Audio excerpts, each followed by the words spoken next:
precioso para todos nós, aqui em Teresina. Estamos falando do professor Gustavo Said.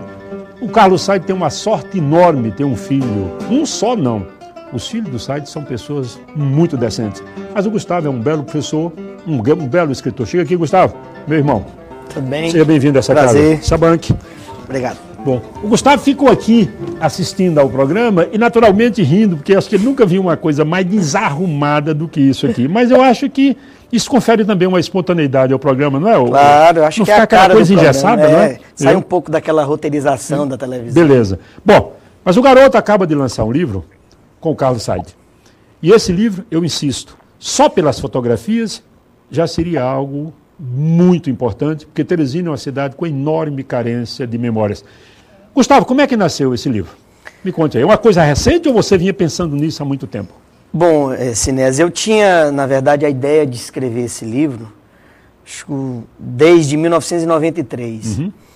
E de 1993 até mais ou menos o ano 2000, eu fui juntando, coletando todo tipo de material que fizesse referência à vida de meu pai, essa pessoa tão cara à cultura e ao esporte piauienses. Mas aí não tinha a oportunidade ainda, né, de me dedicar com mais afinco, dedicar mais tempo da minha vida profissional a esse trabalho. Fiz algumas entrevistas com ele nesse intervalo, mas não era ainda o suficiente. Então, a partir do ano de 2007, eu comecei a coordenar um projeto de pesquisa com financiamento da Universidade Federal do Piauí.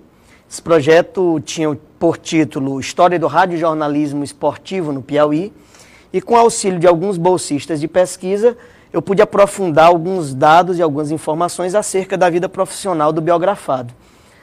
No final do ano de 2009, início de 2010, eu tomei vergonha na cara e disse para mim mesmo, é hora de escrever, meu pai vai fazer 80 anos em janeiro de 2011 e essa obra tem que estar pronta até lá. E acho que foi uma grande homenagem que ele recebeu agora. Concordo plenamente. Eu já li o livro, li emprestado, eu não tinha, o Said me manda aqui, autografado pelo Said, Nossa Senhora, pelos dois. Eu já tinha lido uns fragmentos do livro, o livro está bem escrito, Gustavo é um cidadão competente, professor competente, o livro está bem escrito e faz jus ao espírito do Said.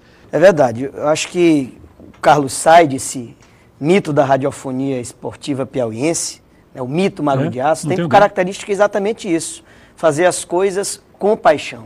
Sempre. Talvez esse seja o grande segredo da vida, né? Você descobrir aquilo que realmente... O Said, você encontra com ele, apesar da fragilidade, aparente fragilidade, quando o Said começa a falar, o entusiasmo dele é contagiante. Isso é até uma coisa interessante, Sinés, porque é uma coisa meio paradoxal na formação do próprio mito Magro de Aço. Né? De repente você se indaga, como é que uma pessoa tão magra pode ser realmente de aço? De aço. E com um aspecto frágil. O Said tem realmente um aspecto muito frágil, não é? Eu até digo aí no livro, olha só, coisa gozada. É um personagem que tem, do ponto de vista físico, algumas características bastante singulares. Magro, narigudo, bigodudo, capenga, rouco, dirigindo a Brasília Vermelha, quase 20 anos ele dirigiu essa Brasília Vermelha, que era o último atributo que faltava, né, para caracterizar esse personagem tão singular. A ideia que você tem era alguém saído do rádio dos anos 50, né? Não era um personagem com o perfil de alguém contemporâneo. E ninguém é mais contemporâneo do que o Said, diga-se de passagem. E vou um pouco além, eu não sei se o Gustavo abordou esse aspecto. O Said não é só um homem ligado ao esporte, não. O Said gosta de literatura, escreve sobre poetas, gosta muito de poesia, faz comentários pertinentes na imprensa local. É isso, meu irmão? Eu faço aí no livro, na verdade, um passeio pela trajetória profissional do Magro de Aço, né? Tento também tratar de algumas singularidades mais íntimas desse personagem. E do ponto de vista profissional, o que eu destaco aí é essa capacidade de reinvenção do próprio personagem. Quer dizer, de repente, quando ele se deparou com a aposentadoria e, portanto, com tempo de sobra para se dedicar a outras coisas, ele revelou um lado que pouca gente conhecia, que era o lado poeta. Exatamente. Inclusive, tem aí algumas poesias dele que ele fez para minha mãe, que são alguns sonetos muito bonitos. Muito bem construídos, inclusive. Então, vejam, o Said é essa figura que enriquece sobremaneira a cultura do Piauí. E eu conversava com o Gustavo agora. Uma cidade que tem um total desprezo pelo passado. Essa coisa, nunca me acostumei com esse descaso de Teresina. Oh, meu querido, essa cidade é nova, mas não é tão nova a ponto de não já ter uma memória. Exato. Às vezes você precisa de uma informação sobre o padre Chaves e você vai ter dificuldades em encontrar. O SAID tem a felicidade, o Magalhães dizia agora comigo aqui, o SAID está recebendo as flores em vida, como queria o Nelson Cavaquinho, mas nem todo mundo tem essa felicidade. O professor Arimatea Tito, a gente falava agora, né? Tito Filho morreu ontem, e a gente já tem poucas coisas sobre o professor Tito Filho, um homem que era a cara desta cidade. Eu pergunto, cadê uma obra sobre o Paulo José?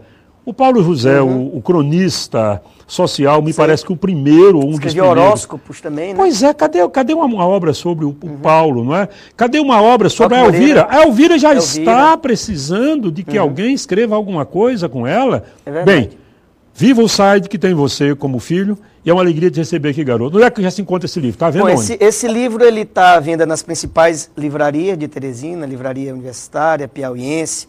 Está na Tocata, né? Na Tocata também está à venda, em algumas bancas ali na Praça Saraiva, algumas bancas de revista também na Zona Leste. Enfim, ele está espalhado em alguns lugares que certamente facilitarão, né, o acesso daqueles que têm interesse pela obra. Leiam, porque isto aqui não é apenas a história do SAID. É um resgate de muito da história recente de Teresina. Sucesso para você, garoto. Eu que agradeço, obrigado. Cadê a cajuína? Aqui tem uma cajuína que às vezes o Pedinho traz. Ah, olha, desculpa aí. Hoje o Pedinho fez questão de trazer foto. É bom lembrar que eu não estou ganhando nada, não estou fazendo marketing não, mas essa cajuína é boa, né, Pedinho? É boa, Pedinho? Fala! Ah, então tá bom. Sucesso para você, garoto. Saúde. Um minuto só.